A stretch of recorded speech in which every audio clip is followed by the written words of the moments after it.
வெளிப்படுத்தின விசேஷம் 1ஆம் அதிகாரம்.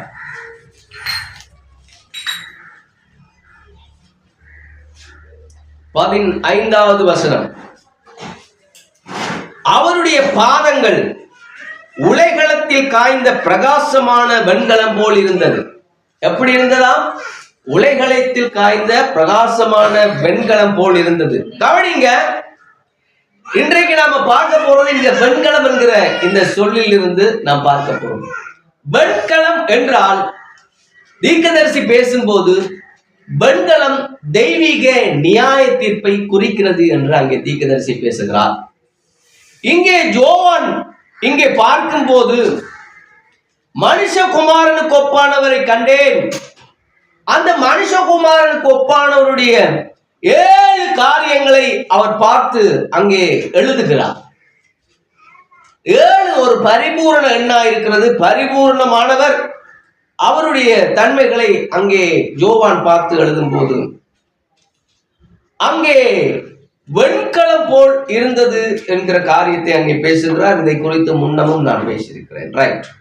வெண்கலம் தெய்வீக நியாய தீர்ப்பை குறிக்கிறது. நியாய தீர்ப்பும் உண்டு. நியாய தீர்ப்பு என்கிறது உண்டு. அது நியாய தீர்ப்பு. தெய்வீக நியாய தீர்ப்பு என்கிறதும் உண்டு. நியாய தீர்ப்பு என்றும் போது உலகத்தில் அநேக நியாய தீர்ப்புகள் உண்டு. நியாய தீர்ப்புன்றது இப்ப எங்களுக்கு கோட்ஸ் கூடி ஒரு நியாய தீர்ப்பு, நியாயம் தீர்க்கிற ஸ்தலம். அதான் நியாயம் கிடைக்கிறது, நியாயம் தீர்க்கப்படும். சரிதானே? ஒரு நியாயம் கிடைக்கும் இன்னொரு நபருக்கு, அதே இன்னொரு நபருக்கு நியாயம் தீர்க்கப்படும். சோ நியாய தீர்ப்புன்றது அது பூமியிலே உண்டு. ஆனால் தெய்வீக நியாய தீர்ப்பு என்கிறது அது கடவுளாலே மட்டும் கொடுக்கப்படுமே ஒழிய எந்த ஒரு மனிதனாலையும் கொடுக்கப்படாது. மனிதனால் கொடுக்கப்படக்கூடியது நியாய தீர்ப்பு. ஆனால் தேவனால் கொடுக்கப்படுகிறதற்கு பேர் தெய்வீக நியாய தீர்ப்பு. அதில் எந்த ஒரு மாற்றமும் நடக்காது.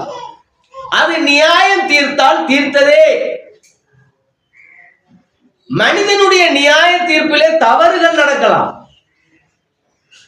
அநேக பெரிய நாடுகளில் கூட நியாயம் தீர்க்கப்பட்டது. ஆனால் சுற்றவாளியாகிய ஒரு நபர் கூட குற்றவாளியாக்கப்பட்டு அநேக ஆண்டுகள் சிறை தண்டனை அனுபவித்தவர்களும் உண்டு. ஒரு சுற்றவாளி, அதாவது நிரபராதி, குற்றவாளியாகவும் ஆக்கப்படலாம். அதனாலே அவர் நியாயம் தீர்க்கப்பட்டு தண்டனை அனுபவிக்கலாம். ஒரு மனிதன் தவறான நியாய தீர்ப்பை கொடுக்கலாம். ஆனால் தேவனால் கொடுக்கப்படுகிற நியாய தீர்ப்போ அதிலே எந்த ஒரு கரையும் இருக்காது. அது சரியானதாகவே இருக்கு. மனிதன் தவறான நியாய தீர்ப்பை கொடுக்க வாய்ப்புகள் உண்டு. ஆனால் தேவனால் கொடுக்கப்படுகிற நியாய தீர்ப்பிலே எந்த ஒரு வாய்ப்புமே அங்கே இருக்காது. ஏனென்றால் அது தெய்வீக நியாய தீர்ப்பாய் இருக்கிறது. ஹல்லேலூயா. அப்ப வெண்கலம் என்றால் தெய்வீக நியாய தீர்ப்பு. அப்ப நாம பார்க்க போறது தெய்வீக நியாய தீர்ப்பை குறித்து. அப்ப இந்த வேதாகமத்திலே தேவன் எங்க தெய்வீக நியாய தீர்ப்பை கொடுத்திருக்கிறார் என்றதை பார்த்தா தான் இதுவா தெய்வீக நியாய தீர்ப்பு என்பதை நாம் புரிந்து கொள்ளலாம். அது சரிதானே? அது சரிதானே? பாருங்க, ஆதாம் ஏவாள் விட்ட தவறினால கூட தேவன் அவர்களுக்கு ஒரு நியாய தீர்ப்பை கொடுத்தார். என்ன நியாய தீர்ப்பு? அவர்களுக்கு மரணமில்லாத ஒரு வாழ்வை அவர்களுக்கு ஏதேனிலே கொடுத்தார். ஆனால் இவர்கள் பாவத்தில் விழுந்த போது கூட அவர்களுக்கு ஒரு நியாய தீர்ப்பை கொடுத்தார். சரிதானே? அது மரணம். மனிதனுக்கு மரணம் இல்லாத வாழ்வை தேவன் ஏதேனிலே கொடுக்கும் போது அவன் தவறு செய்த போது அவனுக்கு கொடுக்கப்பட்ட நியாய தீர்ப்பு மரணம். அதனாலே மரணம் வந்தது. அல்லேலூயா. ஆனால் எந்த ஒரு தெய்வீக நியாய தீர்ப்பின் போதும் தேவன் ஒரு பக்கம் நியாய தீர்ப்பை அவர் கொடுக்கும் போது அது ஒரு சாராருக்கு மரணத்தையும், தேவன் இன்னொரு பகுதியாக அதே நியாய தீர்ப்பிலே தேவன் கிருபையையும் அங்கே வைக்கிறார். கவனிக்கணும். தெய்வீக நியாய தீர்ப்பு இந்த பூமிக்கு வேதாகமத்திலே வருகிற வேளையெல்லாம் ஒரு சாராருக்கு நியாய தீர்ப்பும் இன்னொரு சாராருக்கு கிருபையும் அங்கே கொடுக்கப்படுகிறது. நீங்க பாத்தீங்கன்னா நியாய தீர்ப்பு ஸ்தலத்திலே இரு நபர்கள் இருக்க வேண்டியது அவசியம். ஒரு கோர்ட்ஸ்ல நிரபராதி என்கிற ஒரு காரியத்துக்கு இரண்டு இருக்கணும். என்ன இருக்கணும்? ஒன்று நியாய தீர்ப்பு, அவனுக்கான தண்டனை இருக்கணும். இல்லாவிட்டால் அங்கால பகுதியிலே அவனுக்கான கிருபை, அவனுக்கு விடுதலைக்கான ஒன்று இருக்கணும். அல்லேலூயா. அப்ப நிரபராதி என்றவன் குற்றவாளியாக ஆக்கப்படுவதற்கு, அதை கூறுவதற்கு இன்னொரு ஆள் இருக்க வேண்டும். என்னை குற்றவாளியாக கூற ஒருவன் இருந்தால் தான் அது நியாய தீர்ப்பின் ஸ்தலம். நான் குற்றவாளியாக இருப்பேன் என்று முடிவாகினால் எதற்கு நியாயஸ்தலம்? என்னை குற்றவாளியாக ஒருவன் சுட்டி காண்பானால் அங்கே ஒரு நியாய தீர்ப்பு வேண்டும். ஏனென்றால் ஒருவன் வேண்டும், இல்லாவிட்டால் அங்கே அது அவசியம் இல்லை. அல்லேலூயா. அங்கே அது அவசியம் அல்ல, அது தேவை அல்ல. அல்லேலூயா. அப்ப நியாய தீர்ப்பின் வேளையிலே இரண்டு இருக்க வேண்டியதாக இருக்கிறது. அப்ப இந்த தேவனுடைய தெய்வீக நியாய தீர்ப்பு பூமிக்கு இறங்கி வரும் வேளையில கூட தேவன் அந்த நியாய தீர்ப்பு தான் தண்டனை. இன்னொன்று அங்கே செய்ததற்கான தண்டனை பெறுகிறது, இன்னொன்று அதற்கான ஒரு வழியையும் விடுதலைக்கான ஒரு வழியையும் அவர் கொண்டு வருகிறவராய் இருக்கிறார். கவனிக்கணும். ஒரு சாரார் அதை அவிசுவாசிக்கும் போது, தேவனுடைய வார்த்தை அங்கே இறங்கி வரும்போது அதை அவிசுவாசிக்கும் போது ஒரு சாராருக்கு நியாய தீர்ப்பு, அதை விசுவாசிக்கிற ஒரு சாராருக்கு நித்திய ஜீவன். அவ்வளவேதான். அல்லேலூயா. அல்லது விடுதலை. கவனித்துக் கொள்ளுங்கள். இஸ்ரவேல் ஜனங்களை அவர் வழிநடத்தி கொண்டு வரும்போது கூட அங்கே ஒரு சாராருக்கு அங்கே விடுதலையா இருந்தது, இன்னொரு சாராருக்கு அது மரணமா இருந்தது. மோசேயினுடைய வார்த்தையை விசுவாசித்த ஒரு கூட்டத்திற்கு அது விடுதலை அல்லது ஜீவனா இருந்தது, அந்த வாக்குத்தத்தத்தை பெறக்கூடியதா இருந்தது. ஆனால் அவனுடைய மோசேயினுடைய வார்த்தையை விசுவாசிக்காத ஒரு ஜன கூட்டத்திற்கு அங்கே அது மரணமா இருந்தது. சரிதானே? அப்ப தேவனுடைய வார்த்தை மோசேக்கு வந்து தேவனுடைய தெய்வீக நியாய தீர்ப்பு அங்கே பூமிக்கு இறங்கி வருகிற வேளையிலே கூட அங்கே ஒரு சாரார் தேவனுடைய வார்த்தையை ஏற்றுக்கொண்டார்கள், அவர்கள் தப்பிவிக்கப்பட்டார்கள் அல்லது விடுதலையாக்கப்பட்டார்கள் அல்லது தேவனுடைய வார்த்தையை சுதந்திரித்துக் கொண்டார்கள், நித்திய ஜீவனுக்கு பங்காளிகளாக ஆனார்கள். இன்னொரு சாரார் தேவனுடைய வார்த்தையை அவிசுவாசிக்கும் போது அவர்கள் வெறுமனே மரணத்துக்கு ஒப்புக் கொடுக்கப்பட்டார்களே அல்லாமல் வேறு ஒன்று அல்ல. அல்லேலூயா. எலியாவின் நாட்களிலும் எலியா தேவனுடைய வார்த்தையை கொண்டு வரும்போது அது ஒரு நியாய தீர்ப்பின் நாளா இருந்தது, அது ஒரு இருளின் நாட்களா இருந்தது, ஆகாப் ஜெசபேலின் ஆதிக்கத்தின் நாட்களா இருந்தது. தேவனுடைய உண்மையான ஜனங்கள் அவர்கள் தேவனுடைய பரிவிடங்கள் இல்லாமல், அங்கே பலி செலுத்தும் முறை இல்லாமல், ஆலய வழிபாடுகள் இல்லாமல், தீர்க்கதரிசிகள் இல்லாமல் அவர்கள் அங்கே வெறுமனே பாகால்களை வணங்கி கொண்டு தேவனற்று இருக்கிற வேளையிலே தேவனுடைய நியாய தீர்ப்பு எலியா மூலம் அங்கே இறங்கி வருகிற வேளையில் கூட எலியாவின் செய்தியை விசுவாசித்த ஒரு கூட்டத்திற்கு விடுதலை, எலியாவின் வார்த்தைக்கு செவி கொடுக்காத ஒரு ஜனத்துக்கு தெய்வீக நியாய தீர்ப்பு. சரிதானே? அப்ப தேவனுடைய நியாய தீர்ப்பானது வருகிற வேளையிலே அங்கே இரண்டும் வருகிறது. ஒன்று வார்த்தையை விசுவாசிக்க வேணும், இன்னொன்று வார்த்தையை அவிசுவாசிக்க வேணும். அல்லேலூயா. ஆனால் இரண்டும் கிரியை செய்யும். என்ன செய்யும்? கிரியை செய்யும். அது தன்னுடைய கிரிகையை அது நடப்பிக்கும். கவனித்துக் கொள்ளுங்கள். நாம் திருப்பிக் கொள்வோம் அங்கே வேதாகமத்திலே பழைய ஏற்பாட்டில் எண்ணாகமம் 21வது அதிகாரம். எண்ணாகமம் 21. அங்கே வெண்கலத்தை குறித்து அங்கே அநேக வார்த்தைகள் வேதாகமத்திலே உண்டு. அங்கே மோசையினாலே உண்டாக்கப்பட்ட ஆசரிப்பு கூடாரத்திலே அநேக வெண்கல வார்த்தைகள் உபயோகிக்கப்பட்டிருக்கின்றன. அங்கே சங்கீதக்காரன் 18ஆம் அதிகாரம் 34ஆம் வசனத்திலே கூட வெண்கலம் என்கிற அந்த வார்த்தையை அங்கே அவரும் உபயோகித்திருக்கிறார். பார்த்தீங்கன்னா வெண்கல வில்லை என் புயங்களால் என் புயங்களால் எடுத்து பாருங்க. நான் வாசிக்கிறேன். சங்கீதம் 18 சங்கீதம் 18 அந்த வார்த்தை கூட ஒரு அழகான வார்த்தை. வெண்கல வில்லும் என் புயங்களால் வளையும்படி என் கைகளை யுத்தத்துக்கு பழக்கி வைக்கிறார். எப்படியா? வெண்கல வில்லும் என் புயங்களால் வளையும்படி என் கைகளை யுத்தத்திற்கு பழக்கி வைக்கிறார். 18:34. அதே ஏசாயா 45:4 பாத்தீங்களா? வெண்கல கதவை உடைத்து இரும்பு தாட்பால்களை நொறுக்கி. அப்ப அங்கேயும் அந்த வார்த்தைகள் அங்கே கூறப்பட்டது. ரைட். வெண்கலம் என்றால் நான் சொன்னேன் தெய்வீக நியாய தீர்ப்பு என்பதுதான் அதனுடைய சரியான பொருள். தீர்க்கதரிசி எங்களுக்கு காண்பிக்கிறார். இப்பொழுது திருப்பிக் கொள்ளுங்கள். என்னாகமம் 21:9. அப்படியே மோசே ஒரு வெண்கல சர்ப்பத்தை உண்டாக்கி அதை ஒரு கம்பத்தின் மேல் தூக்கி வைத்தான். சர்ப்பம் ஒருவனை கடித்த போது அவன் அந்த வெண்கல சர்ப்பத்தை நோக்கி பார்த்து பிழைப்பான். ரைட். அப்படியே மோசே ஒரு வெண்கல சர்ப்பத்தை உண்டாக்கி அதை ஒரு கம்பத்தின் மேல் தூக்கி வைத்தான். சர்ப்பம் ஒருவனை கடித்த போது அவன் அந்த வெண்கல சர்ப்பத்தை நோக்கி பார்த்தால் பிழைப்பான். கவனிங்கள், இந்த இஸ்ரவேல் ஜனங்களை அவர் வழிநடத்தி கொண்டு வரும்போது இந்த சர்ப்பத்தை அவர் உபயோகிக்க வேண்டிய ஒரு நேரம் வந்தது. கொள்ளிவாய் சர்ப்பங்களை அவர் அனுப்பினார்கள். என்ன பயங்கர விஷம், அந்த பாம்பு கொடிய விஷம் நிறைஞ்ச பாம்புகளை அவர் அனுப்பிவிட்டார். மொத்த பேரையும் கடிச்சு துவம்சம் பண்ணி முடியும். சர்ப்பம் என்றால் வேதாகமத்திலே உபயோகிக்கப்படுகிற அந்த வார்த்தை யாருக்கு பொருந்துகிறது என்றால் அது வேதாகமம் சாத்தானுக்கு அதை அடையாளப்படுத்துகிறது. சர்ப்பம் யாருக்கு அடையாளப்படுத்துகிறது? சாத்தானுக்கு. பாலி சர்ப்பம் என்று அவனை அடையாளப்படுத்துகிறது. விரியன் பாம்பு என்று அவனை அடையாளப்படுத்துகிறது.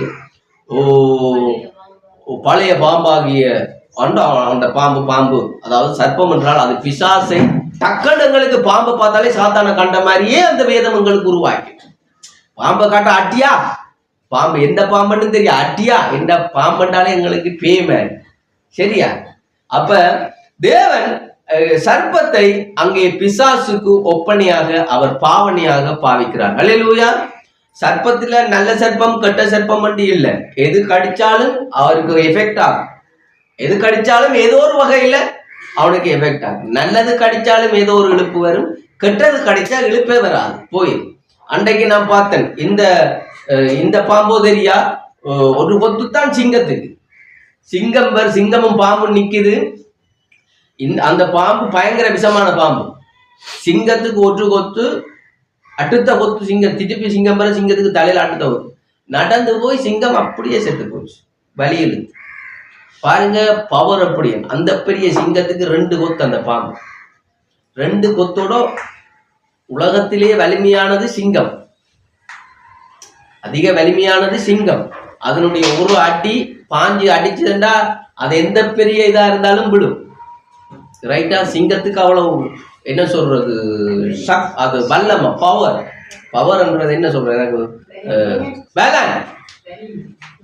அவ்வளவு வலிமை பேலன் அந்த சிங்கத்துக்கு ஆண்டவர் கொடுத்திருக்கிறார். ஸோ அதனால சிங்கம் கட்சிக்கிறதையும் ராஜா தான், ஒன்று கொடுக்கறதுலேயும் ராஜா தான்.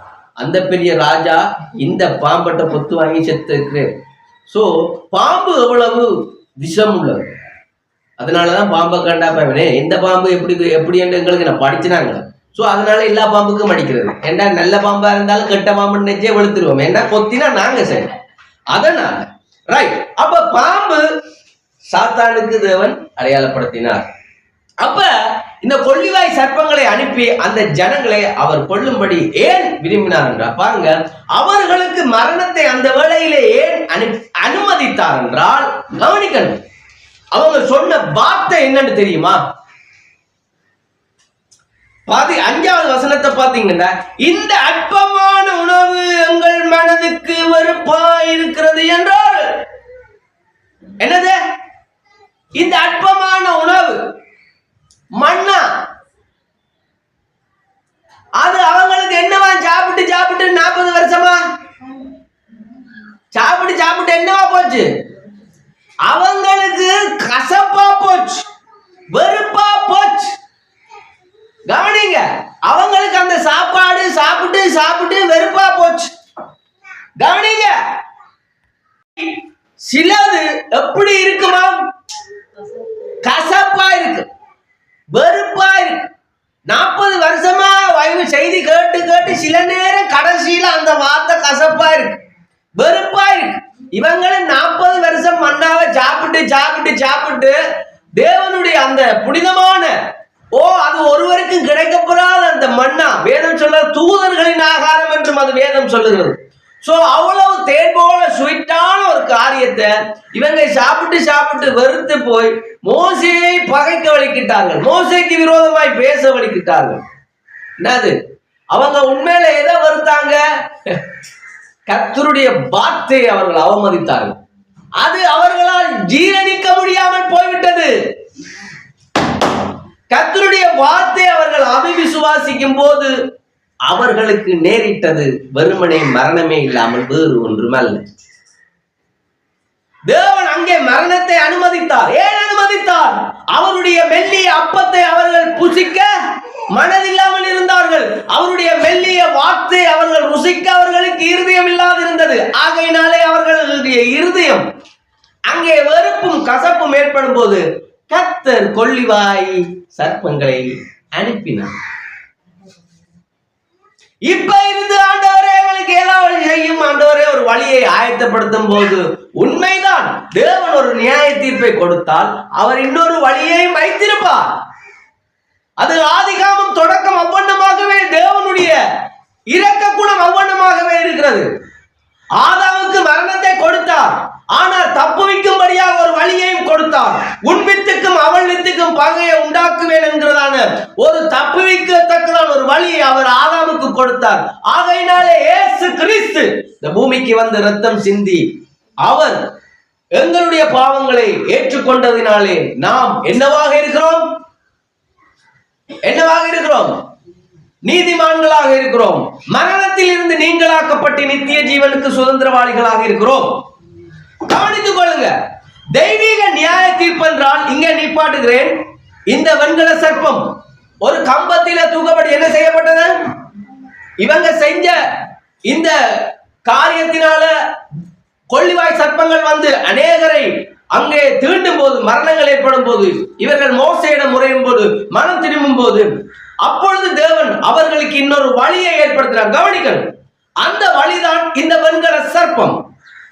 இது எப்பொழுதுமே இந்த வேதாகமம் இயேசு கிறிஸ்துவுக்கு அடையாளமாக இருக்கிறது. அப்ப இந்த வெண்கல சர்ப்பம் உயர்த்தப்படும் போது கவனிங்கள், வெண்கலம் என்றால் தெய்வீக நியாய தீர்ப்பு. அதாவது கவனிங்கள், இந்த வெண்கல சர்ப்பம் அங்கே உயர்த்தப்பட்டது எதற்கு அடையாளம் என்றால் தெய்வீக நியாய தீர்ப்பை இயேசு கிறிஸ்து தன் மீது ஏற்றுக்கொண்டார்.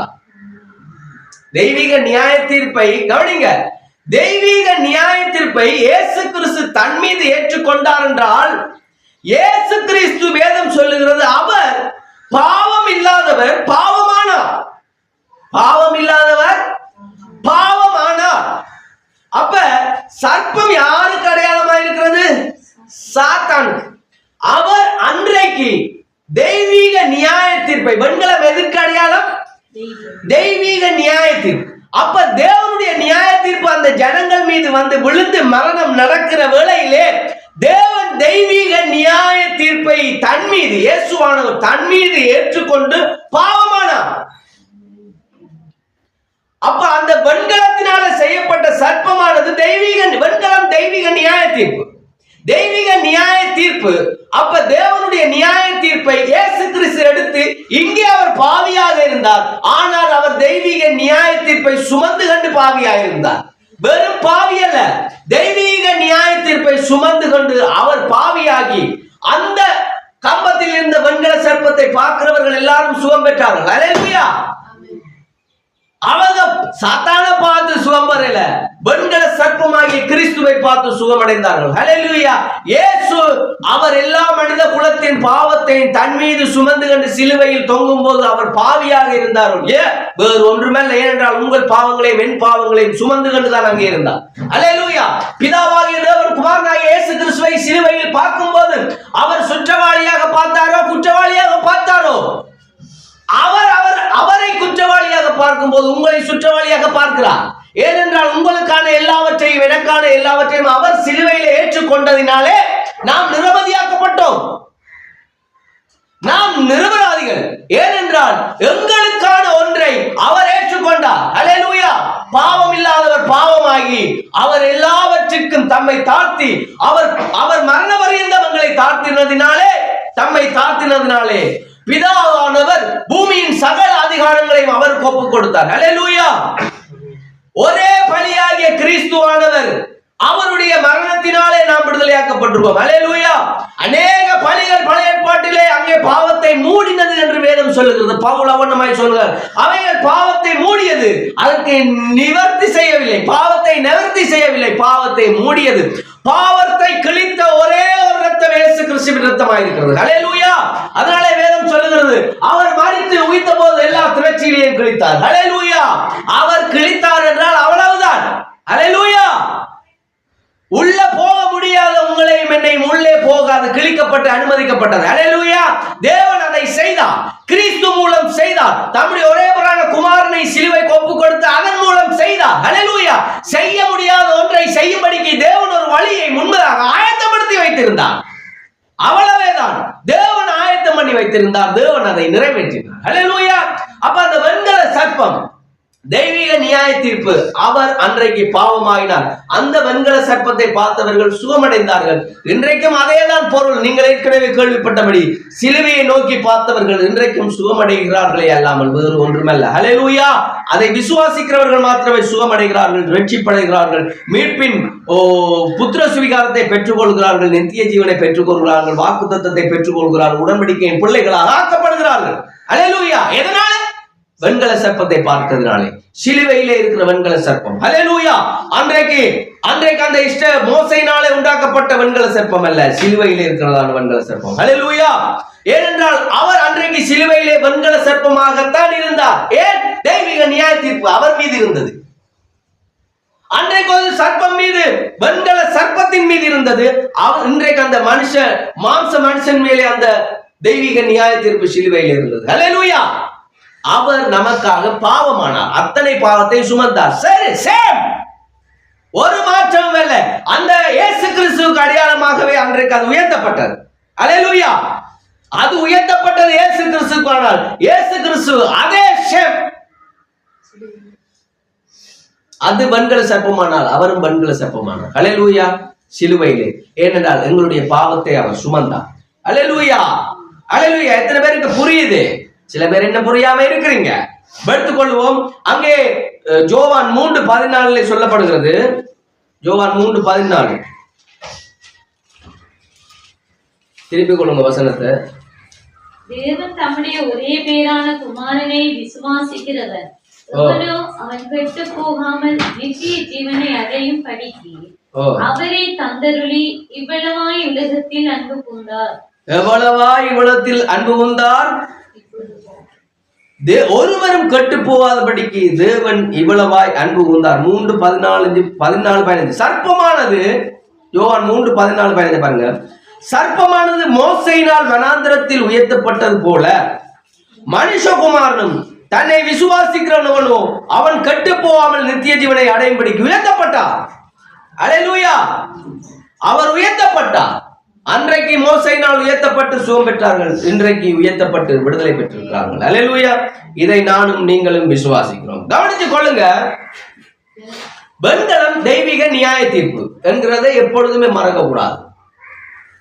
ஏன் இது நியாய தீர்ப்பு என்றால், இயேசு கிறிஸ்து எங்களுக்காக எல்லாவற்றையும் சிலுவையிலே ஏற்றுக்கொண்டதினாலே அந்த தெய்வீக நியாய தீர்ப்பு அவர் மீது வந்தது. நாம் விடுதலையாக்கப்பட்டிருக்கோம். கவனிச்சு கொள்ளுங்க. என்ன கவனிக்கணும்?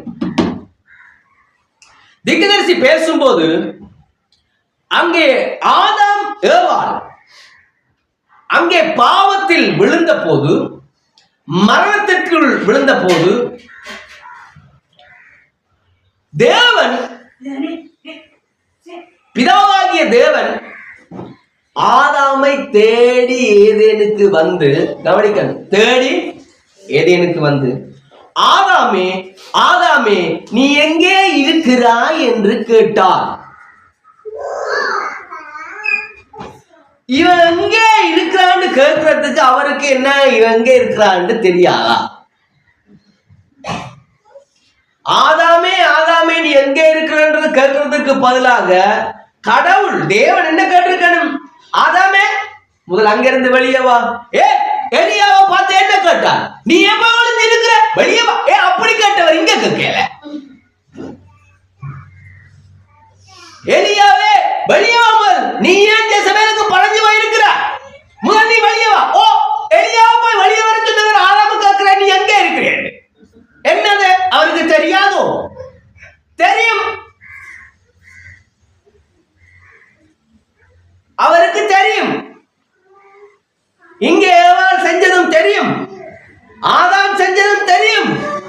இப்ப ரெண்டு பேரும் மத்தியிலேயே தடிச்சு கொண்டு ஓடிப்போய் ஒளிஞ்சு வாரா. ஆதாமே நீ எங்கே இருக்கிறாய்? அப்ப அவர் ஒளிஞ்சிருந்து வெளியே வராம சவுண்ட் தான் விடுறார். தீர்க்கதரிசி சொல்லுகிறார், மனிதன் தவறு விட்டதும் தேவனிடத்தில் வெளியே வந்து அவன் தன் தவறை அறிக்கையிடுவதற்கு பதிலாக அவன் அதை சமாளிக்கிறதற்கு, அதை மறைக்கிறதற்கு ஏதாவது ஒரு முயற்சி செய்கிறான். பாருங்கள், இஸ்ரவேல் ஜனங்கள் கூட மோசே இறங்கி வரவில்லை. போன மோசே காணையில செத்து போயிட்டாரோ தெரியான்னு சொல்லி பொன்னிலான கண்டு குட்டிகளை அவர்கள் ஆயத்தம் செய்தார்கள். பாருங்கள் மனிதனை, ஆதாமுடைய குணாதிசயம் எப்படி இருந்ததோ, அவன் தேவன் ஒரு காரியத்தை சொல்லி அதற்கு பதிலாக வேறொரு காரியத்தை ஆதாம் செய்தும் தேவனுடைய மகிமையில் இருந்து விழுந்து போயும் கூட அவன் மனம் திரும்புவதற்கு பதிலாக நீர் தந்த ஏவாள் ஸ்திரியான நீர் புசிக்க கூடாது என்று சொன்ன அந்த பழத்தை எனக்கு புசிக்க கொடுத்தால், அவர் செஞ்சது சரியா, அவ செஞ்சது தவறா? ஆதாம் என்ன சொல்லி இருக்கணும்? முதலாவது அவர் காலில் விழுந்து மனம் திரும்பி இருக்கணும், வெளியில வந்து அறிக்கை பண்ணி இருக்கணும். திக்கதை சொல்றார். ஆனால் அதை ஆதாம் செய்ய தவறிவிட்டான். என்ன செய்ய விட்டான்? கவனிக்கணும், என்ன தவறிவிட்டான். அப்பொழுது தேவனுடைய நியாய தீர்ப்பு அங்கே மனிதனுக்கு வந்தது. கவனிங்க, அப்பா புள்ளைய தேர்றது சரியா, புள்ள அப்பாவை தேர்றது சரியா? அப்பா புள்ளைய தேர்றது சரி. அப்பா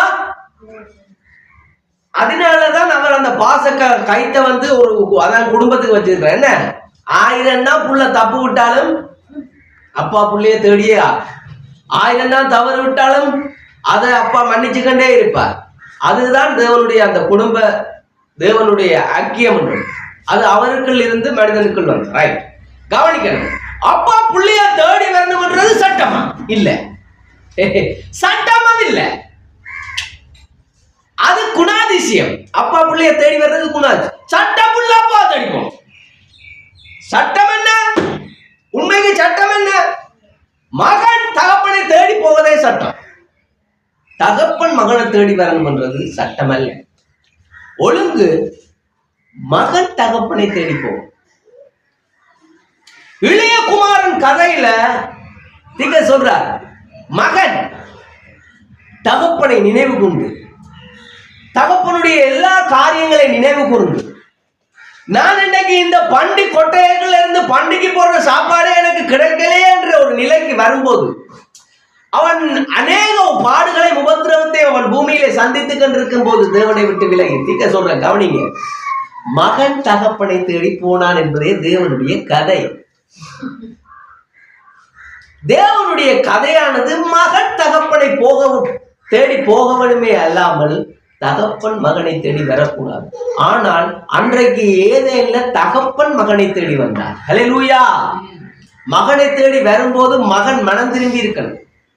ஆனா மாறாக மகன் சாட்டுப்போக்கு சொல்ல ஆரம்பித்தான். சாட்டுப்போக்கு சொன்னதினாலே நியாய தீர்ப்பு வந்து விழுந்தது. ஹல்லேலூயா. இங்க நீங்க பாத்தீங்கன்னா கெட்ட குமாரன், அவருக்கு பேர் இளைய குமாரன். மூத்த குமாரன், அவருக்கு பேர் நல்ல குமாரன். ஆனால் நல்ல குமாரனை வேதம் எப்படி கடைசியிலே முடித்தது என்று நீங்கள் அறிஞ்சிருக்கிறீர்களா? அவனை வீட்டுக்கு வெளியிலே. இளைய குமாரன் மனம் திரும்பி வரும்போது மறுபடியும் எல்லாத்துக்கும் சுதந்திரவாளியாக மாற்றப்படுகிறான்.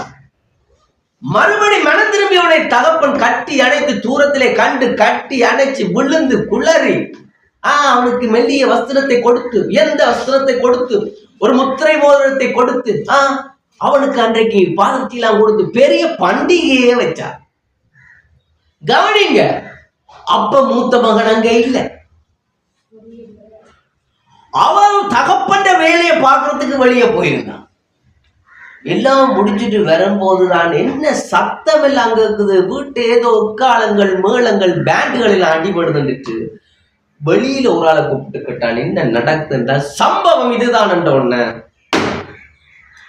அவன் இருதயம் காயினுடைய இருதயம் போல் முறுமுறுக்க ஆரம்பித்தது. எப்படி? வேதம் சொல்லுகிறது, அவனை தேவன் எல்லையிலே வைத்து முடித்து விட்டார் கதை என்று சொல்லி. என்ன சொன்னது? தேவன் மனம் திரும்புகிற ஒவ்வொருவரையும் எல்லைக்குள் எடுக்கிறார், மனம் திரும்பாத எல்லாரையும் எல்லையிலே வச்சு பூட்டி விடுறார். அல்லேலூயா. அதனால் முந்தினோர் பிந்தினோராயும் பிந்தினோர் முந்தினோராயும் இருப்பார்கள். ஆகையினாலே நிக்கிறவன் விழாதபடி எச்சரிக்கையா இருக்க கடவன். நிக்கிறவன் விழுந்தவனை பார்த்து கனவீனமான வார்த்தைகளை பேசாமலும் இருக்கிறான். ஏண்டா அவ்வளவு காலம் தகப்பனோட இருந்த மூத்த மகன் வெளியில் அவன் துன்பத்தை அனுபவிச்சு வரும்போது இவன் இழக்கப்பட்டது இவன் அறியாதிருந்தான். அல்லேலூயா. ஆனால் தகப்பனுடைய இருதயமோ விழுந்த பிள்ளை மீதே இருந்தது. அதேதான் இயேசு இன்னொரு கதையிலும் சொன்னார். ஒருவனிடம் 100 ஆடுகள் இருந்தது, ஒரு ஆடு தொலைந்து போய்விட்டது. இப்பொழுது அவன் 99 ஆடுகளிலும் கவனமாயிருப்பானோ, தொலைந்த ஒரு ஆடின் மீது கவனமாயிருப்பானோ? நல்ல மேப்பன் தொலைந்த ஒரு ஆடின் மீதிலே கவனமாயிருப்பான் என்றார். அல்லேலூயா. அது மறுபடியும் கிடைக்க அவன் எவ்வளவு சந்தோஷப்படுவான். அப்ப தேவன், பிதாவாகிய தேவன் தான் அந்த மேய்ப்பனா இருக்கிறார். அல்லேலூயா. இயேசு கிறிஸ்து அந்த நல்ல மேய்ப்பனா இன்றைக்கு சபைக்கு இருக்கிறார். அவர் அந்த ஆடின் மீது கண்ணோக்கமாய் இருக்கிறார். அல்லேலூயா. அப்ப அந்த தொலைஞ்ச ஒரு ஆட்டுக்கும் அந்த தொலைந்த ஒரு குமாரனுக்கும் தான் தகப்பன் தேவையே அல்லாமல் வேறு ஒருவனுக்கும் தகப்பன் தேவையில்லை. ஏனென்றால் அந்த சந்தோஷம் எதினால் அவருக்கு வருது என்றால், அல்லேலூயா, அந்த சந்தோஷம் எதினால் என்றால் அது அவர் வைத்த பாசத்தினால். அல்லேலூயா. அவர் வச்ச நேசத்தினாலே, அவர் உங்கள் மீது என் மீது வச்ச பாசத்தினால் நேசத்தினால் அந்த சந்தோஷம் அவருக்கு வருகிறது. அல்லேலூயா. ஏனென்றால் அந்த குணாதிசயம் அந்த தகப்பனுக்குள்ளே இருக்கிறது. பிதாவாகிய தேவனுக்குள்ளே அந்த குணாதிசயம் இருக்கிறது. ஏன்? உங்களையும் என்னையும் அவர் தம்முடைய சொந்த குமாரன் மூலமாக எங்களை நேசிக்கிறதுனாலே. அல்லேலூயா. உலக தோற்றத்துக்கு முன்பதாக அவர் முன் குறித்ததினாலே அந்த பாசமும் நேசமும் அவருக்குள்ளே இருக்கிறது. எத்தனை பேர் புரிஞ்சு கொள்றீங்க? அல்லேலூயா. அல்லேலூயா. அப்ப இன்றைக்கு கடைசி நாட்களிலே ஒரு தெய்வீக நியாய தீர்ப்பு வரும் என்பதை நாம் அறிந்திருக்கிறோம். ஆபிரகாமின் நாட்களிலும் ஒரு தெய்வீக நியாய தீர்ப்பு வந்தது. அப்பொழுது ஒரு கிருபையும் அங்கே வந்தது. அல்லேலூயா. ஆபிரகாம் நாட்களில் ஒரு தெய்வீக நியாய தீர்ப்பு அங்கே சோதோமுக்கு வருகிற வேளையிலும் கூட அங்கே மெல்கிதேசின் முறைமையிலே ஆசாரியனாக இருந்த அதே தேவன் மாம்சத்திலே அங்கே மெல்கிதேசாக வெளிப்பட்டவர் ஆபிரகாமுடைய கூடாரத்துக்குள்ளே அவர் ஒரு மாம்சத்திலே வந்தார். அல்லேலூயா. ஆபிரகாமுடைய கூடாரத்திலே அவர் புசித்தார், குடித்தார். அல்லேலூயா. ஆபிரகாமுக்கு அவர் வரும் காரியங்களின் ரகசியங்களை அவர் அன்றைக்கு வெளிப்படுத்தினார். கவனிங்கள், நியாய தீர்ப்பு வரும்போது இன்னொரு வழியும் அங்கே பிறந்தது. ஒவ்வொரு நியாய தீர்ப்பின் வேளையிலும் தேவன் 2 வழிகளை வைக்கிறார். ஒன்று வார்த்தையை விசுவாசிக்கிறவர்களுக்கு கிருபை, நித்திய ஜீவன், வாக்குத்தத்தம், அல்லது இன்னொன்று மற்றது மரணம். அவ்வளவுதான் தேவனுடைய நியாய தீர்ப்பு. கவனிங்க, தேவன் ஒவ்வொரு வேளாண்மை நியாய தீர்ப்பிலும் ஒவ்வொன்றை வைக்கிறார். இப்படி அநேக காரியங்களை நான் பேசலாம். ஆனால் இந்த காலத்திலே தேவன் பூமிக்கு ஒரு நியாய தீர்ப்பு அங்கே வேத மல்கியாவில் சொல்லுகிறபடி இந்த பூமியை ஆண்டவர் அக்கினிக்கு இரையாக ஒப்பு கொடுக்க போகிறார். புதிய வானம் புதிய பூமியை நாம் பார்க்க போகிறோம் என்றால் புதிய வானம் புதிய பூமி சிருஷ்டிக்கப்படுவதில்லை. நான் அதை உங்களுக்கு முன்பதாகவும் சொல்லியிருக்கிறேன். அல்லேலூயா. அதை குறித்து நீங்கள் தெளிவாக இருக்கிறீர்கள். இதே பூமி தான் அதை தேவன் மறுபடியும் சிருஷ்டிப்பார் என்றால் அதை குறித்து நான் முன்பதாக பேசியிருக்கிறேன். அந்த காரியத்தை எடுக்கவில்லை. கவனிங்கள், அந்த 1000 வருஷ அரசாட்சிக்கு போவதற்கு முன்பதாக தேவன் சுத்திகரிக்கிறார். அல்லேலூயா. இதை நான் அநேக வாட்டிகள் பேசி இருக்கிறேன். ரைட், கவனித்துக் கொள்ளுங்கள். அப்ப இந்த பூமி சுட்டரிக்கப்படுவதற்கு முன்பதாக, இந்த பூமி அழிக்கப்படுவதற்கு முன்பதாக, தேவன் இந்த பூமிக்கு நியாய தீர்ப்பை கொடுப்பதற்கு முன்பதாக ஒரு வழியையும், தப்பிக்கத்தக்கதான ஒரு வழியையும் இந்த பூமிக்கு கொடுக்கிறார். ஹல்லேலூயா. எப்பொழுதுமே தெய்வீக நியாய தீர்ப்பு பூமிக்கு வரும் பொழுது ஒரு தீர்க்கதரிசி இருப்பார். எப்பொழுதுமே பூமிக்கு ஒரு தெய்வீக நியாய தீர்ப்பு வரும்போது ஒரு தீர்க்கதரிசி அங்கே இருப்பார். தேவன் ஒரு தீர்க்கதரிசியை வைத்திருப்பார். உத்தமமான தேவனால் தெரிந்து கொள்ளப்பட்ட ஒரு தீர்க்கதரிசி இந்த பூமியில இருப்பார். ஹல்லேலூயா. இந்த கடைசி நாட்களிலும் வெளிப்படுத்தல் 10ஆம் அதிகாரத்தின்படி, வெளிப்படுத்தல் 10:6 படி ஒரு தீர்க்கதரிசியை தேவன் எங்களுக்கு அனுப்பி இருக்கிறார். ஹல்லேலூயா. அந்த தீர்க்கதரிசிக்கு கர்த்தர் தம்முடைய ரகசியங்களை கொடுத்திருக்கிறார். வரும் காலங்களை குறித்துதான வெளிப்படுத்தலை கொடுத்திருக்கிறார். நாம் அந்த வார்த்தைக்கு கீழ்ப்படியாமல் இருப்போமானால், அந்த வார்த்தையை ஏற்றுக்கொள்ளாமல் இருப்போமானால், தெய்வீக நியாய தீர்ப்பானது ஏற்றுக்கொள்கிறவர்களுக்கு நித்திய ஜீவனை கொடுக்கும், ஏற்றுக்கொள்ளாதவர்களுக்கு மரணத்தை கொடுக்கும். அல்லேலூயா. தேவனுடைய வார்த்தையை ஏற்றுக்கொள்ளும் போது அவர்கள் தேவனை ஏற்றுக்கொள்கிறார்கள். அல்லேலூயா. தேவனுடைய தீர்க்கதரிசிகளை விசுவாசிங்கள், அப்பொழுது நீங்கள் சித்தி வருவீர்கள். அல்லேலூயா. அப்ப கர்த்தருடைய வார்த்தையானது இந்த காலத்திலே ஒரு தீர்க்கதரிசி மூலமாய் எங்களுக்கு கொடுக்கப்பட்டிருக்கிறது. அல்லேலூயா. அந்த தீர்க்கதரிசி வருமனே தேவன் ஒரு தீர்க்கதரிசியாக அல்லாமல் இயற்கையினாலும் தேவன் நிரூபணப்படுத்தினார். மனிதன் பொய்யுரைக்க ஆரம்பித்தான். இயேசு கிறிஸ்துவை பேர்செபு என்று கூறியது போல உண்மையான தீர்க்கதரிசியை அவ்வளமாய் ஜனங்கள் கூறும்போது கர்த்தர் விஞ்ஞானம் மூலம் அது பொய் அவர்கள் சொல்கிறது என்பதை நிரூபித்தார். ஹல்லேலூயா. அவர்கள் சொல்லுவதெல்லாம் பொய் என்று விஞ்ஞானம் மூலம் தேவன் எங்களுக்கு நிரூபித்தார். ஹல்லேலூயா. தேவன், நான் என்னுடைய தீர்க்கதரிசியோடு இருக்கிறேன், என்னுடைய வார்த்தைக்கு செவி கொடுங்கள் என்று விஞ்ஞானம் மூலமாகவும் தேவன் நிரூபித்தார். வேதம் சொல்லுகிறபடி இதை நாம் அவிசுவாசிக்கும் போது எங்கள் மீது தேவனுடைய நியாய தீர்ப்பு வந்தது. அல்லேலூயா. தேவன் இந்த நியாய தீர்ப்பிலே தப்புவித்துக் கொள்ளத்தான் இதோ இந்த தீர்க்கதரிசி மூலம் 7 முத்திரைகள், அநேக வேத முடிச்சுக்கள், ரகசியங்களை வெளிப்படுத்தி தப்புவிக்கத்தக்கதான வழியை வார்த்தை மூலம் கொடுத்திருக்கிறார். வல்லமை மூலம் அல்ல, வார்த்தை மூலம். ஏனென்றால் வார்த்தை தான் ஒரு மனிதனை விடுதலையாகும். அல்லேலூயா. நாம் எந்த காலத்தில் இருக்கிறோம் என்பதை வார்த்தை தான் எங்களுக்கு உறுதிப்படும். சரி, வெண்கலத்தை குறித்து பேசினேன். அநேக இடத்திலே வெண்கலம் நியாய தீர்ப்பு.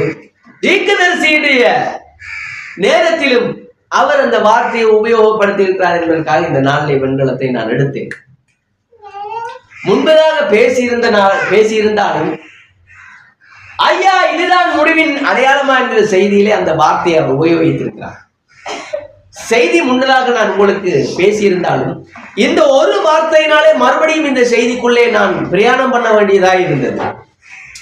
கவனிங்க, இதை நீங்கள் மறந்துவிடக் கூடாது என்பதற்காக நான் இதை எடுத்தேன்.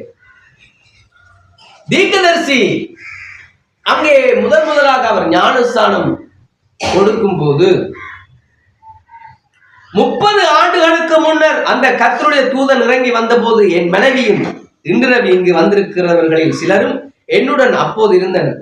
கர்த்தருடைய தூதன் முதன்முறையாக ஜனங்களுக்கு முன்பாக ஆற்றின் கரையறையில் இறங்கி வந்து, அங்கு இருந்தவர் யாராகிலும் இப்பொழுது இங்கு இருக்கின்றனரா? உங்கள் கைகளை உயர்த்துங்கள். ஆம், இருக்கின்றனர். பாருங்கள், இப்பொழுது திருமதி வில்சன் தங்கள் கரத்தை உயர்த்துவதை நான் காண்கிறேன். அவர்கள் அன்று அங்கு நின்று கொண்டிருந்தார்கள். என் மனைவியும் கூட அங்கு இருந்தார். வேறு யார் அங்கு இருந்தனர் என்பது எனக்கு ஞாபகம் இல்லை. பகல் 2 மணியளவில் நான் ஞானஸ்தானம் கொடுத்து கொண்டிருந்த போது அநேகர் ஆற்றங்கரையில் நின்று கொண்டிருந்தனர். கவனிங்க, 1 வாரமாக மழை இல்லாத காரணத்தினால் வானம் வெண்கல நிறமாக காணப்பட்டது. 1 வாரமாக மழை இல்லாததினால் வானம் வெண்கல நிறமாக காணப்பட்டது. கவனிங்க, இது எல்லாம் முக்கியமானது. வானம் வெண்கல நிறமாய் காணப்பட்டது. கர்த்தருடைய தூதனானவர் இறங்கி வந்து முதலாம் வருகைக்கு யோவான் சானவன் முன்னோடியாக இருந்தது போல 2ஆம் வருகைக்கு உன்னுடைய செய்தி முன்னோடியாக இருக்கும் என்று அவர் முன்னுரைத்தார். அல்லேலூயா.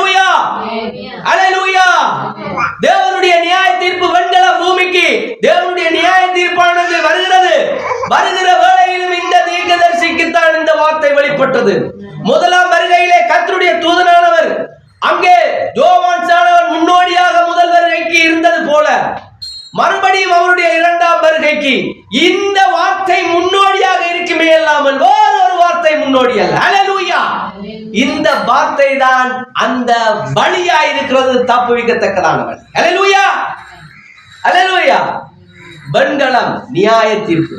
இந்த வார்த்தையெல்லாம் தீர்க்கதரிசி உபயோகப்படுத்த வேண்டியதல்ல, ஆனாலும் உபயோகப்படுத்தினார் என்றால் ஏதோ ஒரு காரணம். ஹல்லேலூயா, ஹல்லேலூயா. தீர்க்கதரிசியும் அந்த வார்த்தையை உபயோகப்படுத்துகிறார். நியாய தீர்ப்பு ஒன்று உண்டு வரப்போகிறது, அதற்கு தப்புவிக்கத்தக்கதாக கர்த்தர் இந்த செய்தியை உங்களுக்கு எனக்கு தந்திருக்கிறார். ஆமென். உங்களுக்கும் எனக்கும் இல்லை, இந்த உலகத்தில் எவ்வளவோ பேருக்கு கொண்டிருக்கிறார். அதுதான் தேவனுடைய கிருபையாயிருக்கிறது. ஹல்லேலூயா. ஆகையினாலே கர்த்தருடைய வார்த்தையை ஏற்றுக்கொள்வோம். கர்த்தருடைய வார்த்தையை ஏற்றுக்கொள்ளும் போது நாம் தப்புவிக்கப்படுவோம். ஆமென். இந்த வார்த்தை தான் உங்களை பரலோக ராஜ்யத்துக்கு கொண்டு போகுமே அல்லாமல் வேறு ஒன்று அல்ல. தீர்க்கதரிசி மூலமாய் கொடுக்கப்பட்ட வார்த்தை அல்லாமல் வேறு ஒன்று அல்ல. ஹல்லேலூயா.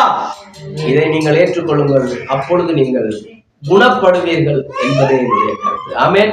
கர்த்தர் உங்களை நிறைவாய் ஆசீர்வதிப்பார். நாம் யாவரும் கண்களை மூடுவோம்.